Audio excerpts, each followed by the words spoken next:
Welcome, students. Today we are going to understand India's tax structure. When we talk about India's tax structure, it comprises of a number of direct taxes as well as indirect taxes imposed by both center as well as states.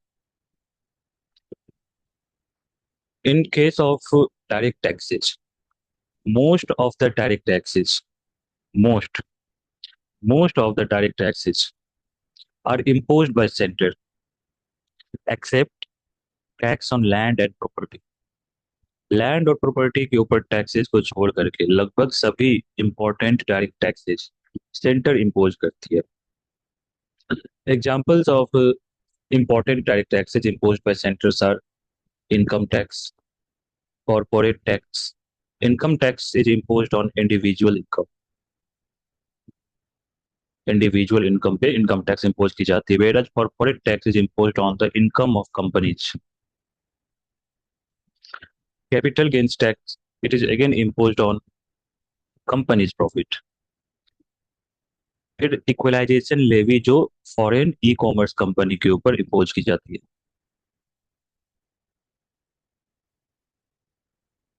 Foreign e commerce company के ऊपर impose की जाती है equalisation levy. Securities transaction tax and digital tax, ये छह तरह के important direct taxes हैं जो सेंटर इम्पोज करती है. इनके बारे में हम एक एक करके डिटेल में पढ़ेंगे.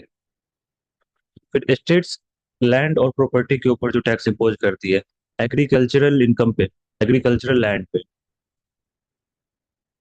इम्पोज करती है डायरेक्ट टैक्स स्टेट्स. वहीं जब इनडायरेक्ट टैक्स की बात करें तो इनडायरेक्ट टैक्स भी सेंटर और स्टेट्स दोनों मिलकर के इम्पोज करती है. तो ऐसे इंपॉर्टेंट इनडायरेक्ट टैक्स हैं जो सेंटर इम्पोज करती है, वो है एक्साइज ड्यूटी और कस्टम्स ड्यूटी. इनके बारे में आप डिटेल में पढ़ेंगे आगे. और स्टेट्स जो एक इम्पॉर्टेंट इनडायरेक्ट टैक्स इम्पोज करती है वो है वैट. इसके अलावा एक जीएसटी भी आती है, गुड्स एंड सर्विस टैक्स. इसको सेंटर भी इम्पोज करती है और स्टेट्स भी इम्पोज करती है. तो ये है इंडिया की टैक्स स्ट्रक्चर एक ब्रॉड तरीके से. अब हम इंडिविजुअली एक एक करके इन सभी टैक्सेस के ऊपर बात करते हैं, इनको समझने की कोशिश करते हैं. तो सबसे पहले हम इनकम टैक्स की बात करते हैं. तो हेडिंग डालेंगे income tax structure of India. जब हम इंडिया की इनकम टैक्स स्ट्रक्चर की बात करते हैं तो दो स्ट्रक्चर है, एक पुरानी स्ट्रक्चर है ओल्ड स्ट्रक्चर और दूसरी न्यू स्ट्रक्चर. ओल्ड स्ट्रक्चर में ऐसे यहाँ पे इसको आप क्या करो, एक नोटबुक में ही जिस तरह से ये टेबल दी हुई है उस टेबल को ड्रॉ कर सकते हैं वीडियो को पॉज करके. एक तरफ इनकम स्लैब्स और दूसरी तरफ टैक्स रेट. ये जो इनकम स्लैब है ये एनुअल इनकम और इंडियन रुपीज में. तो सबसे पहले जो पुरानी स्ट्रक्चर थी, तो पुराने स्ट्रक्चर के अनुसार तीन स्लैब थे इनकम टैक्स के. तो अगर आपकी इनकम 2.5 लाख से 5 लाख के बीच है तो आपके ऊपर 5% की टैक्स लगेगी. अगर 5 लाख से 10 लाख के बीच इनकम है तो आपके ऊपर जो टैक्स लगेगी वो 20% की होगी. और अगर इनकम 10 लाख से अधिक है तो आपके ऊपर 30% की टैक्स लगेगी. अब इसमें दिक्कत क्या है कि देखो, जब 5 लाख तक की इनकम, तो मान लो 4.99 लाख तक अगर इनकम है तो आपको 5% टैक्स देनी है. लेकिन जैसे ही आपकी 5 लाख इनकम हो जाएगी तो आपको 20% टैक्स देनी पड़ेगी. यानी कि यहाँ पे इनकम में ज्यादा मार्जिन नहीं है, यहाँ पे इनकम में ज्यादा गैप नहीं है, लेकिन इस टैक्स स्ट्रक्चर में जो टैक्स रेट हो जाती है वो अचानक से काफी अधिक हो जाती है. 15% की अचानक से उनकी टैक्स में वृद्धि हो जाती है. तो ये जो टैक्स स्ट्रक्चर है और ओल्ड स्ट्रक्चर अभी भी चलती है, ऐसा नहीं है कि ओल्ड स्ट्रक्चर तो बंद हो गई. ओल्ड ओल्ड स्ट्रक्चर अभी भी चलती है पर वॉल्यूंटरी है. आप चाहे तो ओल्ड स्ट्रक्चर के थ्रू अपनी टैक्स कटवा सकते हैं. तो इससे जो इंडिविजुअल इनकम है खास करके इस मार्जिन वाले कैटेगरीज में, तो उनके साथ ये टैक्स स्ट्रक्चर ज्यादा जस्टिस नहीं कर पा रहे थे. अब उसको सुधार करने के लिए समय समय पर ओल्ड स्ट्रक्चर में कुछ रिफॉर्म्स होते रहे. अभी वर्तमान में 2025 में जो अमेंडमेंट हुई है, 2025 में जो सुधार हुई है उसमें जो नई स्ट्रक्चर है उसमें 7 स्लैब बने हुए हैं। अब उस 7 स्लैब में क्या है इनकम और उसके ऊपर कितनी टैक्स लगती है उसके ऊपर एक बार हम नजर डाल देते हैं। तो इस नए वाले स्ट्रक्चर में अगर 4 लाख तक की इनकम है, अप टू 4 लाख, तो 0% टैक्स आपको देनी है। आपके ऊपर कोई भी टैक्स नहीं लगती है। 4 लाख से 8 लाख तक की इनकम के लिए 5% टैक्स है। 8 लाख से 12 लाख तक के लिए 10%। 12 लाख से 16 लाख तक की इनकम के लिए 15%। 16 लाख से 20 लाख की इनकम के लिए 20%। 20 लाख से 24 लाख की इनकम के लिए 25%। और 24 लाख से अधिक इनकम है तो उसके लिए जो टैक्स रेट है वो है 30%। तो यहाँ पे आप देख सकते हैं कि यो जो यहाँ पे दिक्कत आ रही थी, अचानक से जो टैक्स रेट भाग रही थी बढ़ रही थी, उसको यहाँ पे ग्रेजुअली इंट्रोड्यूस किया गया है, ग्रेजुअली उसको बढ़ाया गया है। तो ये जो टैक्स रेट है ये ज्यादा सिंपल है। और वैसे भी टैक्स रेट में जो ये जो नई स्ट्रक्चर लाने की पर्पस ही यही है कि टैक्स को जितना सिंपल बनाया जा सके। यहाँ पे जो आपको एक चीज समझनी है कि पुरानी वाली स्ट्रक्चर और नई वाली स्ट्रक्चर, इसका ये मतलब नहीं है कि पुरानी वाली स्ट्रक्चर अब एग्जिस्टेंस में नहीं। ऑटोमेटिकली आपके ऊपर नई स्ट्रक्चर इफेक्टिव हो जाएगी। लेकिन इफ यू विश, अगर आप चाहें तो आप पुराने वाले स्ट्रक्चर से भी अपनी टैक्स दे सकते हैं। डिफरेंस क्या है फिर दोनों में? डिफरेंस है रिबेट्स और कंसेशंस के। अगर आप पुराने वाले स्ट्रक्चर से अपनी टैक्स पे कर रहे हैं तो इनकम टैक्स एक्ट 1961 के तहत जो रिबेट्स और कंसेशंस हैं, रिबेट्स और कंसेशंस, वो आपको ओल्ड स्ट्रक्चर से ही परमिसिबल है। वो ओल्ड स्ट्रक्चर से जब आप टैक्स पे करेंगे तो ही आपको मिलेगी, नए स्ट्रक्चर में रिबेट और कंसेशन नहीं मिलेगी। ओल्ड स्ट्रक्चर, और ये भी मतलब ये तो आपको लॉजिकल लग रही होगी क्योंकि ओल्ड स्ट्रक्चर में ये जो अचानक से इंक्रीज हो रही है 5 से 20%, 20 से 30%, तो यहाँ पे आपको दिख रहा होगा कि ये टैक्स पेयर्स के लिए थोड़ी सी हैवी हो जाती है। तो उसी के लिए रिबेट्स और कंसेशंस लाई गए हैं। तो रिबेट्स और concessions in the form of house rent, और contribution to insurance premium, insurance premium में कंट्रीब्यूशन, या प्रोविडेंट फंड, या फिर पेंशन फंड में कंट्रीब्यूशन, पेंशन फंड में कंट्रीब्यूशन। ये कुछ रिबेट्स और कंसेशंस हैं जो इनकम टैक्स एक्ट 1961 में मेंशन्ड है। तो जो मेंशन्ड है उनमें उनमें रिबेट्स और कंसेशंस की वजह से आपकी जो टैक्स लाइबिलिटी है उसको थोड़ा रिड्यूस करने की कोशिश की जाती है। वही न्यू टैक्स स्ट्रक्चर में you are not allowed to avail these rebates and concessions. This is the basic fundamental difference between old structure and new structure. Now, above these tax structure, अगर आपकी इनकम एक certain level पे है, जो कि पिछले class में हमने जब सरचार्ज और सेस के बारे में बात की थी तो वहां पे मैंने आपको बताया था कि अगर आपकी सर्टेन लेवल के ऊपर इनकम है तो आपके ऊपर सरचार्ज भी लगती है। इंडिया के केस में अगर इनकम 50 लाख से 1 करोड़ के बीच है, अगर आपकी इनकम 50 लाख से 1 करोड़ के बीच है तो आपके ऊपर 10% की सरचार्ज लगेगी। अगर आपकी इनकम 1 करोड़ से 2 करोड़ के बीच है तो आपकी सरचार्ज 15% की आपकी आपके ऊपर सरचार्ज लगेगी, आपकी इनकम के ऊपर, आपके टैक्स के ऊपर, सॉरी। और अगर आपकी 2 करोड़ से ऊपर इनकम है तो आपके टैक्स के ऊपर 25% की सरचार्ज लगेगी। ये सरचार्ज कैसे काम करती है इसके बारे में मैंने पिछले क्लास में आपको बताया था। मान लो कि आपकी इनकम है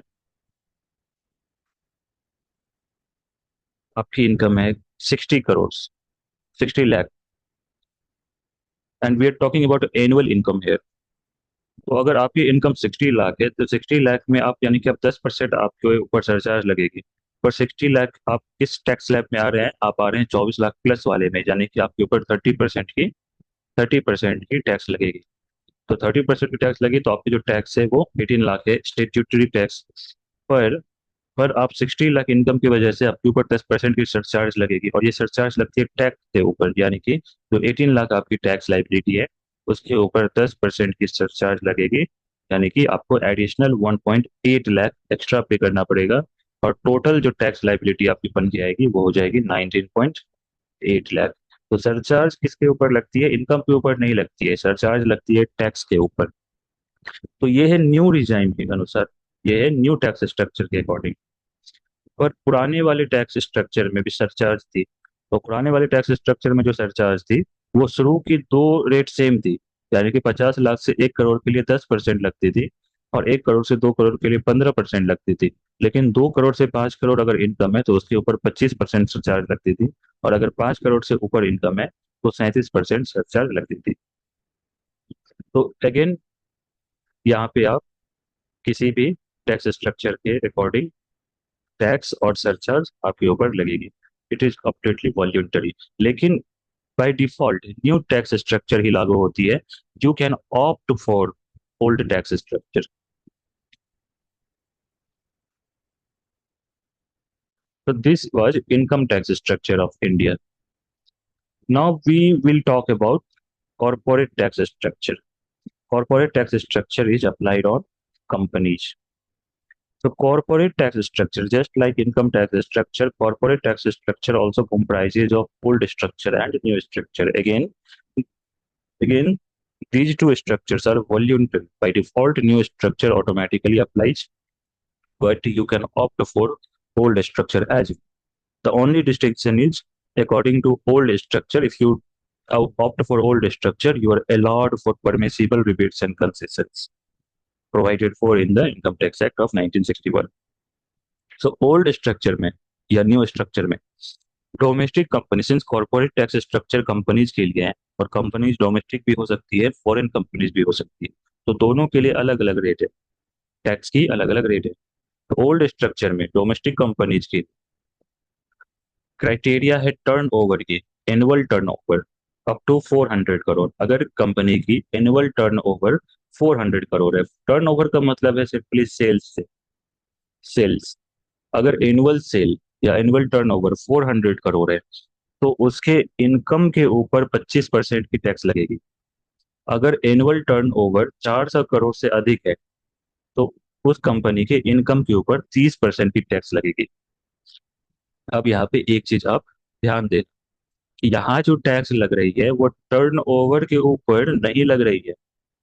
टर्नओवर एक क्राइटेरिया है, 400 करोड़ तक की अगर टर्नओवर है तो आपके इनकम के ऊपर टैक्स लगेगी 25%।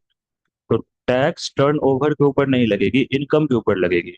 लेट से अगर टर्नओवर है किसी कंपनी की 300 करोड़, पर इनकम उस कंपनी की 50 लाख है, तो ये जो 25% टैक्स लगेगी इस 50 लाख के ऊपर लगेगी। 300 करोड़ के ऊपर टैक्स नहीं लगेगी, टैक्स लगेगी इनकम के ऊपर, not over turnover. Foreign companies के लिए 40%, फॉरेन कंपनीज के लिए 40% है corporate tax regardless of turnover. वहीं न्यू टैक्स स्ट्रक्चर में डोमेस्टिक कंपनीज और फॉरेन कंपनीज दोनों के लिए रेट है। फॉरेन कंपनीज के लिए 2024 के बजट में 40% से घटा करके 35% पे फॉरेन कंपनीज के लिए कॉर्पोरेट टैक्स ले आया गया है। वहीं डोमेस्टिक कंपनीज के लिए दो कैटेगरीज बनाई, जो पहले टर्न ओवर वाली क्राइटेरिया थी, अब उसके लिए दूसरी क्राइटेरिया लाई गई है। अब जो नई मैन्युफैक्चरिंग कंपनीज है, न्यू मैन्युफैक्चरिंग कंपनीज, ये नई मैन्युफैक्चरिंग कंपनीज जो कि 1 अक्टूबर 2019 के बाद इनकॉर्पोरेट हुए हैं और 31 मार्च 2024 से पहले तक कोई भी प्रोडक्शन, कुछ भी प्रोडक्शन, किसी भी क्वांटिटी में प्रोडक्शन स्टार्ट कर चुकी है, तो उनके ऊपर 15% की कॉर्पोरेट टैक्स इम्पोज की जाती है। ऐसी कंपनीज जो 1 अक्टूबर 2019 के बाद ही इनकॉर्पोरेट हुई है और 31 मार्च 2024 से पहले अपनी प्रोडक्शन स्टार्ट कर चुकी है, उन कंपनीज के ऊपर, उन मैन्युफैक्चरिंग कंपनीज के ऊपर 15% की कॉर्पोरेट टैक्स इम्पोज की जाती है।